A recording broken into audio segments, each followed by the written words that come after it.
নমস্কার, আপনারা দেখছেন ফ্রন্টলাইন বাংলা নিউজ আর আমি মনীষা রয়েছি আপনাদের সাথে। আমি এই মুহূর্তে এমন একজনের সামনে রয়েছি যিনি তৃণমূলের প্রাক্তন জেলা যুব সম্পাদক শ্রী সুজয় সরকার।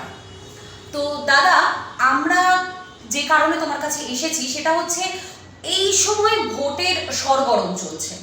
তো সেই সময়ে দাঁড়িয়ে আমরা ভোটের কচকচানি থেকে একটু অন্যরকম কিছু চাইছি। তুমি এতদিন তৃণমূলের হয়েছিলে, বর্তমানে দাদা বিজেপিতে।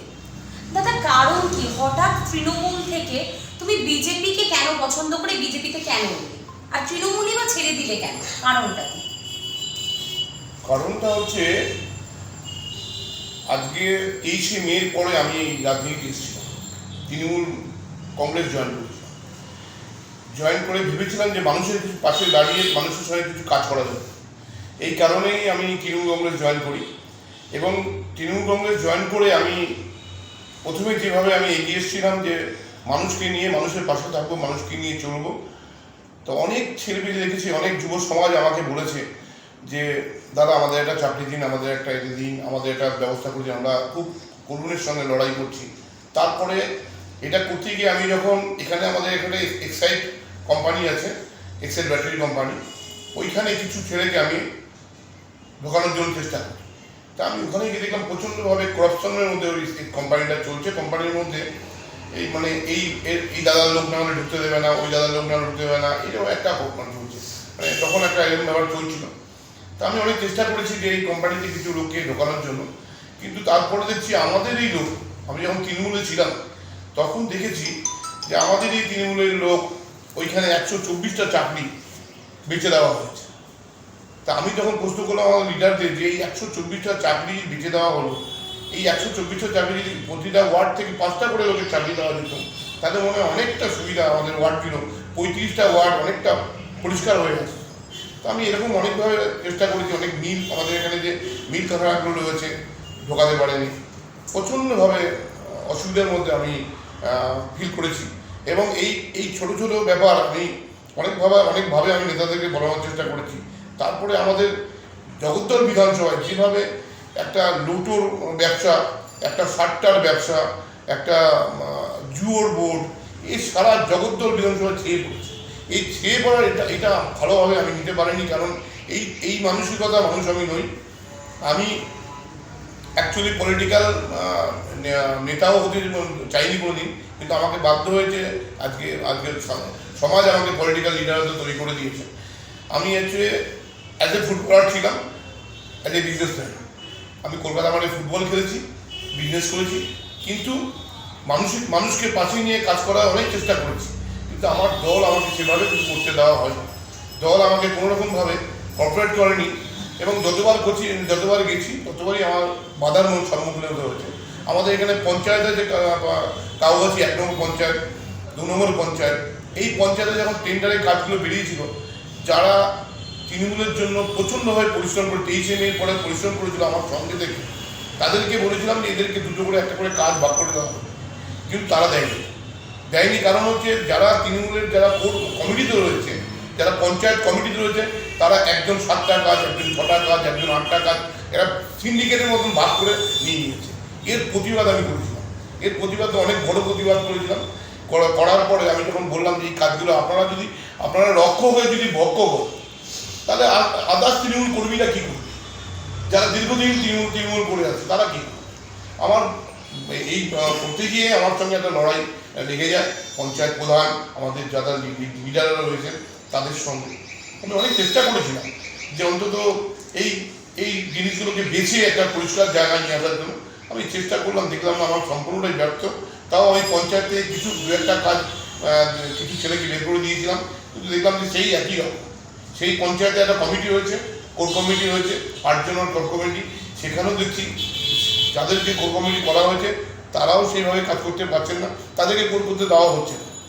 যে পঞ্চায়েতে যারা মেম্বার রয়েছেন, পঞ্চায়েতে যাদেরকে দেখাশোনার জন্য দায়িত্ব দেওয়া হয়েছে, তারাই ওখানে কন্ট্রাক্ট নিচ্ছেন, তারাই কাজ করছেন। এটা একটা দুর্নীতিগ্রস্ত হয়ে পড়েছে। এই কারণেই আমি আজকে তৃণমূল থেকে বেরিয়ে আমার মনে হলো যে না, বিজেপি দলটা খুব পরিষ্কার দল, এবং এই দলটা আমি দেখতে পাচ্ছি সারা ভারতবর্ষে যেভাবে কাজ করে আসছে দিনের পর দিন। আমার মানে খুব আরেকটা ব্যাপার বলি, আমার দলের মধ্যে আমার একটা আশা ছিল যে অন্তত আমাদের এখানে এই কদিন আগে দেখবেন তৃণমূলের একজন বাহুবলী লিডার সেই সময় একটা কমেন্ট করেছিল, মানে ভদ্রলোক মুসলিম, সে বলেছিলেন যে আমাদের ইন্ডিয়াতে 30% মুসলিম আছে, আমরা যদি চাই এই 30% মুসলিম নিয়ে আমি আমার মানে ইন্ডিয়াতে আমি 4টে পাকিস্তান করতে পারি। এই কথাটা পর্যন্ত আমার হার্ট করেছিল। এই কারণে আমি এটা নিয়ে আমি সোশ্যাল মিডিয়ায় চলেছিলাম। আমাদের নেত্রী বা আমাদের যারা তৃণমূল নেতা তারা যদি প্রতিবাদ করতো, তারা যদি এই ব্যাপারটা প্রতিবাদ করতো, তাহলে কিন্তু আজকে আমার মনে হয় দেখছি যে একটা তোষণ রাজনীতি, এই একটা শ্রেণীকে তোষণ করা, এই তোষণ রাজনীতিটা আমার ঠিক ভালো লাগলো না। তারপরে আমাদের তৃণমূলের আরেকটা লিডার সে বলছেন চলুন গিয়ে দেখে আসি আমাদের মিনি পাকিস্তান। এই যে মিনি পাকিস্তান, ভারতবর্ষে থাকি, হিন্দুস্তানে থাকি, সেখানে বলছে চলুন দেখে আসি মিনি পাকিস্তান। হ্যাঁ, এটা কি করে আমি করতে পারবো? এইগুলো আমার কাছে ঠিক আমি মেনে নিতে পারছিলাম না বলেই আমি তৃণমূল কংগ্রেসটা ছেড়ে আমি বিজেপিতে যাই। আচ্ছা দাদা তুমি যুব সমাজ নিয়ে কথা বলছো, আমি দাদার কাছে একটু জানতে চাইবো যে বেকারত্বের কথা দাদা বললো, যুব সমাজের সর্বোপরি সব থেকে বড় সমস্যা হচ্ছে বেকারত্ব, পেটে খাবার নেই। দাদা তোমার কি মনে হচ্ছে বিজেপি সরকার আসলে যুব সমাজের সব থেকে ভয়ঙ্কর এই সমস্যা কি দূর হবে? তোমার কি মনে হয়? দেখুন, আমি আশাবাদী, কারণেই বলছি যে 10টা বছর আমরা তৃণমূল সরকারকে দেখেছি, আমরাও চাই 5টা বছর দেখি। দাদা 10 বছরের ঘাটতি কি 5 বছরে পূরণ হবে? 10 বছরের ঘাটতি 5 বছরে পূরণ হয়, কিন্তু কিছুটা হলেও এই 5 বছর আমরা যদি একটা দেখুন, প্রত্যেক মানুষ চায় আপডেট কিছু ভালো। প্রত্যেক মানুষ, যে কোনো মানুষ চায় আমি আজকে এখানে তার থেকে ভালো থাকবো। তা আমরা তো 10 বছর দেখলাম, এর আগেও বিগত দেখেছি 34 বছর অবশোষণ দেখেছি, আজকে 10 বছর দেখলাম আমরা তৃণমূল কংগ্রেসকে। তা আমি মনে করি অন্তত 5টা বছর আমরা বিজেপি গভর্নমেন্টকে দেখতে অন্তত দেখে আছি, তাকেও দেখেনি। আমরা দেখছি তো সেই গুজরাট বলুন আর উত্তরপ্রদেশ বলুন, উত্তরপ্রদেশে 4 বছর চলছে, এই 4 বছরের মধ্যে অনেক কিছু ডেভেলপ হয়েছে। আমি ওনাদের দেখা, আমার নিজের চোখে দেখা থেকেই আমি আশাবাদী, অন্তত মনে হয় আমাদের পশ্চিমবঙ্গে অনেকটা পরিবর্তন হবে, এটা আমার আশা। আচ্ছা, আমরা দাদার কাছ থেকে অনেকটাই জানলাম, কিন্তু এর পরেও আমরা দাদার সাথে কথা বলবো, কিন্তু তার আগে নিয়ে নেবো একটা ছোট্ট বিরতি।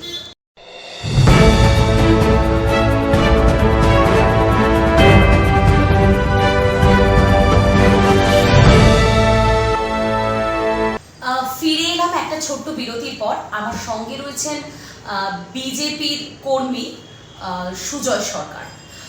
দাদা, আমি তোমাকে বিজেপি কর্মী বলে সম্বোধন করলেও আজকে একটু সরে যাব, মানে রাজনীতির তুমি সেই তুমিতে থাকবো না, আমরা ব্যক্তি তুমিতে আসবো। ব্যক্তি সুজয় সরকারকে দেখতে চাইবো। দাদা জানিয়েছেন দাদা কিন্তু স্পোর্টসম্যান, ইয়েস, দাদা ফুটবলার। দাদার স্বপ্নটা কি ছিল, ফুটবল নাকি রাজনীতি?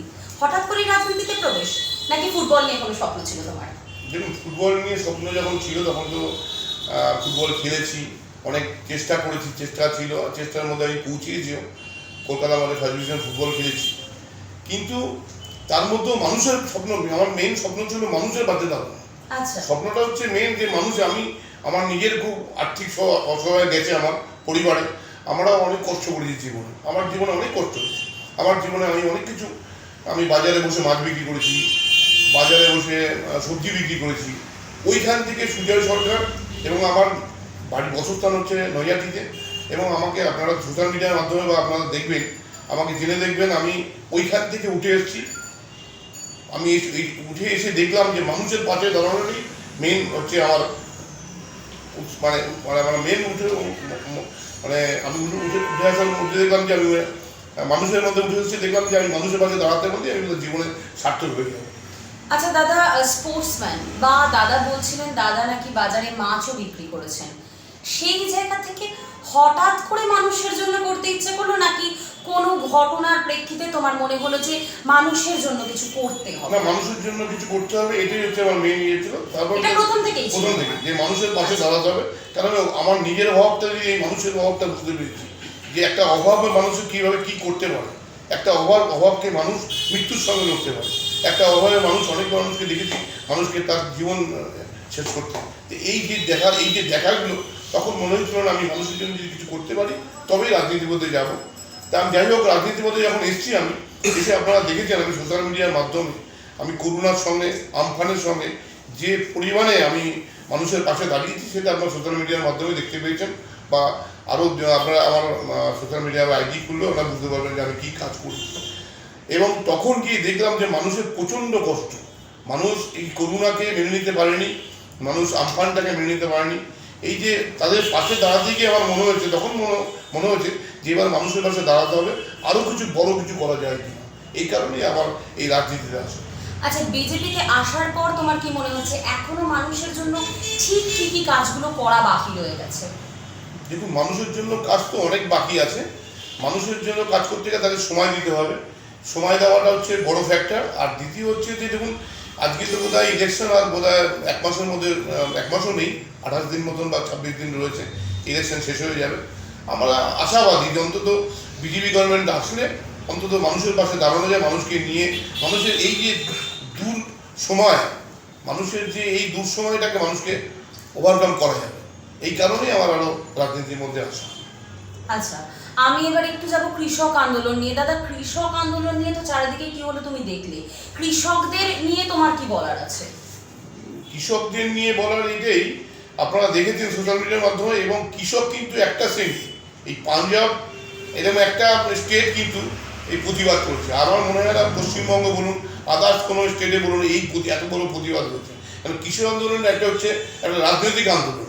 কৃষকটাকে যে আন্দোলনটা করছেন ওনারা, রাজনৈতিক আন্দোলন করছেন। দেখুন, আমাদের বিজেপি গভর্নমেন্ট এই যে প্রতি বছর 6,000 টাকা করে, 6,000 টাকা করে, এই 3 বছরে 18,000 টাকা কৃষকদের দেওয়ার কথা ছিল। এই টাকাটা আমাদের মানে গভর্নমেন্ট, যে তৃণমূল কংগ্রেস গভর্নমেন্ট রয়েছেন, এই টাকাটা দিতে পারে, দেয়নি। দেয়নি, তারা কিন্তু বঞ্চিত হয়ে রয়েছে কৃষকরা, যে এই টাকাটা পেলেও তো তারা কিন্তু কাজ করতে পারতো। এবং আমাদের পশ্চিমবঙ্গের কৃষকদের কিন্তু আমি এখনো পর্যন্ত সেরকম কিছু বুঝতে পারছি না যে তাদেরকে অভাব, তাদেরকে অসুবিধা। যে আইনগুলো পাস করতে চেয়েছে, এই আইনটা কিন্তু একসময় মনমোহন সিংও চেয়েছিল এই আইনটাকে পাস করার জন্য, যাহা তো বিজেপি গভর্নমেন্ট পাস করতে চেয়েছে, এই জন্য তাকে বাধা দেওয়া হচ্ছে। আচ্ছা, মমতা বন্দ্যোপাধ্যায় বলেছে 5 লক্ষ লোকের চাকরি হবে, কি বলবে তুমি? দেখুন, উনি 5 লক্ষ লোকের চাকরি দেবে, যদি চাকরি দেওয়ার ইয়ে হতো আমার মনে হয় তাহলে মানুষকে এই আপনার যেভাবে উনি মানে কি বলবো নাকি, আমি আর আমার এখনও সিএম উনি, হ্যাঁ, এই যে 5 লক্ষ লোকের চাকরি দেবে বলেছেন, কি করে দেবে? এই এত সিন্ডিকেট রাজ যদি পশ্চিমবঙ্গে হয়ে থাকে, চাকরিটা দেবে কোত্থেকে? যে কোনো কোম্পানি যাবেন, কোম্পানি করতে গেলে তাকে তার সিন্ডিকেটের লোক বলে জমি কিনতে হবে আমার থেকে, তার লোক আমাকে ঢোকাতে হবে, তা আমার থেকে লোক নিতে হবে, তার মেটেরিয়ালস আমার থেকে কিনতে হবে। তো বাইরের যে ইন্ডাস্ট্রি, এরা আসবে কী করে উনি দেবে? আমাকে এটাই বলুন। এই সামান্য দেখুন আমাদের জগদ্দল বিধানসভায় নিকো ফ্যাক্টরি, যে নিকো ফ্যাক্টরিটা বন্ধ হয়ে গেছিলো, সেই নিকো ফ্যাক্টরিটা আলাদা একটা কোম্পানি, বাজুরিয়া বলে কোনো কোম্পানি এটি কিনেছে। সেই কোম্পানিটা কিনে তাদের বকেয়া টাকা দেওয়ার পরে নতুন করে কোম্পানিটা চালু করতে গিয়ে আজ পর্যন্ত করতে পারবেন না। আমাদের এখানে দুই বাহুবলী লিডার বলছে আমার লোক নিতে হবে, ও বলছে আমার লোক নিতে হবে। মানে এই লিডাররা নেওয়ার জন্য আজকে কোম্পানিটাকে বন্ধ করে রেখেছে, নাহলে এতদিন আমাদের 300-400 ওয়ার্কার ঢুকতে পারত আমাদের এই নিকো ফ্যাক্টরিতে। তা আমার কাছে নিকো ফ্যাক্টরি ম্যানেজমেন্ট আমার কাছে এসেছিল যে আমরা কোনো স্টাফ নিতে পারছি না, এখানে গেটের মধ্যে 30-40 খানা বাহু বাইরের কিছু দুর্নীতিগ্রস্ত লোক দাঁড় করে রেখেছে, যে যাচ্ছে তাকেই মারছে। কী করে পশ্চিমবঙ্গে কর্মসংস্থান মমতা ব্যানার্জি ঠিক করবে? আমি এটাই মমতা ব্যানার্জিকে প্রশ্ন করবো। আপনি বলছেন 5 লক্ষ লোকের কর্মসংস্থান করবেন, এই সিন্ডিকেট রাজ বন্ধ না করলে আপনি করবেন কোত্থেকে? আর সব কিছু যদি ফ্রিতে দিয়ে দেন, আপনি রেশন ফ্রি, 500 টাকা ফ্রি, 1000 টাকা ফ্রি, মানে আপনারা মানে যা বলছেন, ল্যাপটপ ফ্রি, মোবাইল ফ্রি, এই সব যদি ফ্রি দেবেন কোত্থেকে? আপনি আমাকে বলুন এই টাকাটা আসবে কোত্থেকে? এই যে 1000 টাকা বলছেন দেবেন মাসে, 500 টাকা দেবেন বলছেন মাসে, এই টাকাটা যদি আপনি একসঙ্গে করেন তাতে তো বাজেট বোঝা হবে না, বাজেট ফেল হয়ে যাবে, বাজেটে অত টাকা হয় না। এই যে একটা মিথ্যা প্ররোচনা দেওয়া, এগুলো বন্ধ করে মনে হয় আমার মনে হয় ভালো। এগুলো মানুষও কিন্তু বুঝতে পারছে যেগুলো আমাদের একটা মিথ্যা এর মধ্যে নিয়ে চলে যাচ্ছে। দেবাংশু সম্পর্কে তুমি কি বলবে দাদা? দেবাংশু, আমরা সবাই এখন সোশ্যাল মিডিয়ার মাধ্যমে দেবাংশুকে ভীষণভাবে চিনেছি, তৃণমূলের হয়ে রীতিমতন প্রচার করছে দেবাংশু, দেবাংশু যদিও ভোটের টিকিট পায়নি, সে প্রসঙ্গ আলাদা, আমি যাব না। কিন্তু দেবাংশু তৃণমূলের হয়ে যেভাবে প্রচার করছে, তুমি দেবাংশু সম্পর্কে কি বলবে? অনেক ছোট তোমাদের থেকে, অনেক জুনিয়র, কি বলবে দাদা? দেবাংশু সম্বন্ধে আমি আর কি বলবো, ওই কমেডি করে রাজনীতি করা যায় না। উনি তো কমেডি করতে নেমেছেন, উনি তৃণমূলে নেমেছেন একটা কমেডি করা। যত বিজেপির লোককে, সিপিএম কংগ্রেসকে বদনাম করতে পারবে, কুরুচি করে কথা বলতে পারবেন, তবে উনি আমাদের তৃণমূল পার্টি, যখন তৃণমূলের দিন ছিলাম আমি, তৃণমূল পার্টিতে একটাই, যে বিরোধী পার্টিকে যত বাজে কথা বলতে পারবে, বাজে কমেন্টস করতে পারবে, সে তার তত বড় জায়গা পাবে। এটা তো আপনি দেবাংশু সম্বন্ধে আপনারা ভালোই জেনেছেন। হ্যাঁ, তাহলে আর কিছু বলার নেই আমার দেবাংশু সম্বন্ধে। আচ্ছা, আমি অনেকগুলো কথা হলো আমাদের, আমি যাব দাদার সঙ্গে পরের প্রশ্নে, কিন্তু তার আগে নিয়ে নেবো একটা ছোট্ট বিরতি।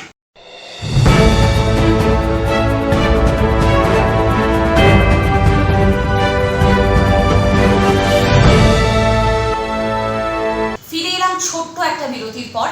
আমরা দাদাকে অনেক রকমভাবে জানলাম, দাদার সঙ্গে কথা বললাম, এতক্ষণ দারুণ জমিয়ে আড্ডা দিলাম, এবং দাদাকে রাজনৈতিক থেকে ব্যক্তিগতভাবেও জেনেছি আমরা। তো এরপর দাদা যাব এমন একজনের প্রশ্নে, যাকে আমাদের দর্শকরা সবাই এই মুহূর্তে চেনেন, জগদ্দল বিধানসভার বিজেপি প্রার্থী অরিন্দম ভট্টাচার্য। তো দাদা, অরিন্দম ভট্টাচার্যকে বহিরাগত বলা হচ্ছে, কি বলবে তুমি? দেখুন, এই যে বহিরাগত যে অরিন্দম ভট্টাচার্যকে বলছে, সম্পূর্ণভাবে মিথ্যে কথা। এই যে যেই ভদ্রলোকরা বলছেন, আমি তাদেরকে বলবো অন্তত বুকে হাত দিয়ে বলুন, বা তার না, যদি না জেনে থাকেন ভালো করে জেনে নিন। উনি মণ্ডলপাড়ায় 35 নম্বর ওয়ার্ডে ওনার বসস্থান, ওনার জন্মস্থান আমাদের জগদ্দল বিধানসভায়। আমরা বহু বছর পর আমরা এরকম একটা ভূমিপুত্র পেয়েছি, অরিন্দম ভট্টাচার্য। আর অরিন্দম ভট্টাচার্য কে ব্যক্তি? উনি একটা মানে ওই আমাদের সুপ্রিম কোর্টের লয়ার, এবং উনি উচ্চশিক্ষিত ব্যক্তি একজন। এবং আমি খুব ভালো হলো এই কারণে, ওনার ফ্যামিলি ব্যাকগ্রাউন্ড, মানে আমার বলাটা মানে ইয়ে হবে, আপনারা সবাই মানে জানবেন যে উনি কোন ফ্যামিলি বিলং করছেন। এবং বহিরাগত বলা উচিত আমাদের সোমনাথ স্যারকে।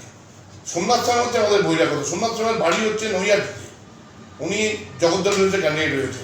সেটা দিচ্ছে আমি উল্টো শুনছি, বহিরাগত একজন বলা হচ্ছে আরেকজনকে, এটা ঠিক নয়। এই বুঝতে পারলাম।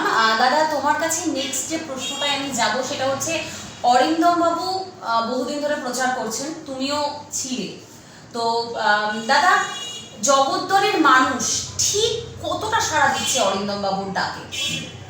এটা 2 তারিখের রেজাল্টে আপনি বুঝতে পারবেন অরিন্দমবাবু সারাতে কত লোক ডাক দিয়েছে। কারণ হচ্ছে, আমি এখন এই যে কদিন ধরে আমি আজকে যেই সময়টুকু আমি এখানে এসেছি বা এবং লোকের মাধ্যমে দেখতে পাচ্ছি, অরিন্দমের সারাটা প্রচণ্ডভাবে জগদ্দল বিধানসভায় একটা ভূমিপুত্র চেয়েছিল। এখানকার মানুষ চেয়েছিল ভূমিপুত্র, আর ভূমিপুত্র পেয়েছে।